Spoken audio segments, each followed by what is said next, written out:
लोगोफोर दा बे समाव आङो नोंथांमोननि थाखाय मोननैसो खौरां लानानै फैदों। दिनैनि खौराङाव मा मा खौरां दं नोंथांमोनहा अन्नानै भिडिअखौ गुदिनिफ्राय जोबजासिम नायलांब्लानो जाबाय। फैदो बिदिबा दिनैनि खौराङाव मा मा दं गुदिनिफ्राय जोबजासिम नायलांदिनि। गिबियावनो दङ गसाइगावनि सेन्ट एन्थनिस इंलिश मिडियामनि स्कुलाव प्रिन्सिपालखौ कभिड पजिटिभ मोनदों होननानै खौरांखौ मोननाय जादों आरो लोगोसे फरायसालिखौ सानथामनि थाखाय बन्द दोनथ'बाय होननानै खौरांखौबो मोननाय जादों।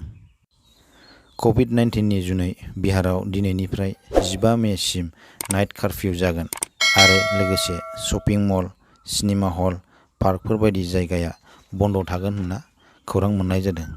बिहारनि गाहाय मन्थ्रि नितीश कुमारआ मोनसे प्रेस मिटनि गेजेरजों फोरमायनाय बादिबा बिहाराव गासै 8,690 गोदानै COVID-19 सन्देरनाय सुबुंखौ मोननाय जादों होनना खौरां मोननाय जादों। भारत भुटान सिमना सरलपारा पिकनिक जाग्रा जायगायाव रंजालि बैसागु फोरबो फालिनाय खौरांखौ मोननाय जादों। बे हाबाफारिखौ BTR खुंथायनि बिथोन बायदियै मनेश्वर दैमारिनि बानजायनायाव बैसागु रंजानाय फालिनायाव सरलपारा ओनसोलनि गुबुन गुबुन हारिफोर जेरै बर', राभा, नेपालि, आदिबासि हारिनि मोसाखावरि मोसानायजों बे बैसागु रंजानाय फोरबोखौ फालिनाय जादों होनना खौरां मोननाय जादों। आसामजों लोगोसे सा-सानजा रायजोफोराव फैगौ सानब्रै नाङै अखा आरो बारहुंखा बारगोन होनना बोथोर बिगियाननिफ्राय खौरांखौ मोननाय जादों। आसामाव लकडाउन जानायनि खौरां गैथ'वा, नाथाय रायजोनि मोन8 जिल्लाफोराव गुदि फरायसालिफोरखौ बन्द खालामथ'सिगोन। बांसिनै कर'ना सन्देरजानाय जिल्लाफोरनि गेजेराव कामरुप मेट्र, डिब्रुगड़, जरहाट, काछार, तिनसुकिया, सनितपुर आरो कामरुप रुरेल जिल्लाफोरखौ मुंख'दों। गुवाहाटी मेडिकेल कलेजनि मोनसे अडिट'रियामनि खौरां मेलनि गेजेरजों health minister doctor Himanta Biswa शर्माया बे बाथ्राखौ फोरमायदों।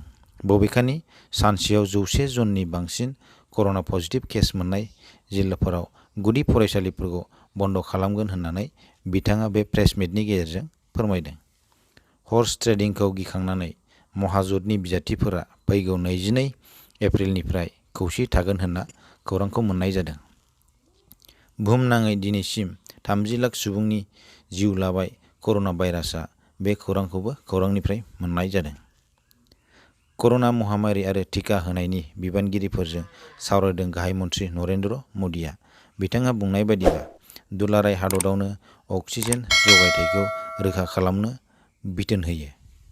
हादराव कर'ना भेक्सिनआ खम जायाखै, दासिमाव 1.59 कौटि डज दङ होनना फोरमायो मिरु देहा मन्थ्रि डक्टर हर्षवर्धनआ।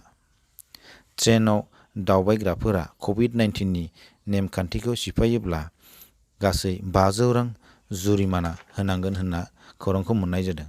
ट्रेनआव दावबायनायनि नेमखान्थिफोरा जाबाय जेरैहाय दावबायनाय समाव जखाथिनि लिरथायनि बेग आरो मास्क लाफानायजों लोगोसे समाजारि जानथायखौ फालिनो थाखाय खावलायदों आरो लोगोसे दावबायनायनि सिगां आरायग' सेतु एप्सखौ डाउनलड खालामनो थाखाय एबा बाहायनो थाखाय साफ्रोमबो दावबायारिफोरखौ खावलायदों।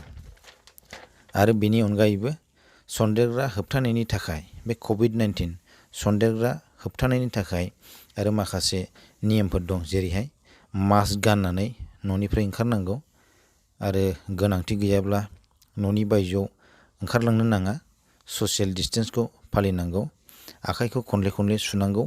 बेफोरबायदि जों माखासे नेमखान्थिखौ बाहायब्लानो जों बे सन्देरग्रा बेरामनिफ्राय जों बारग'नो हागोन।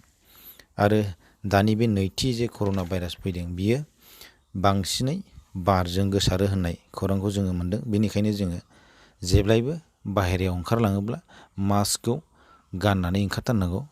थाखायनो जों जेब्लायबो सांग्रां जानानै थानाया गोनां।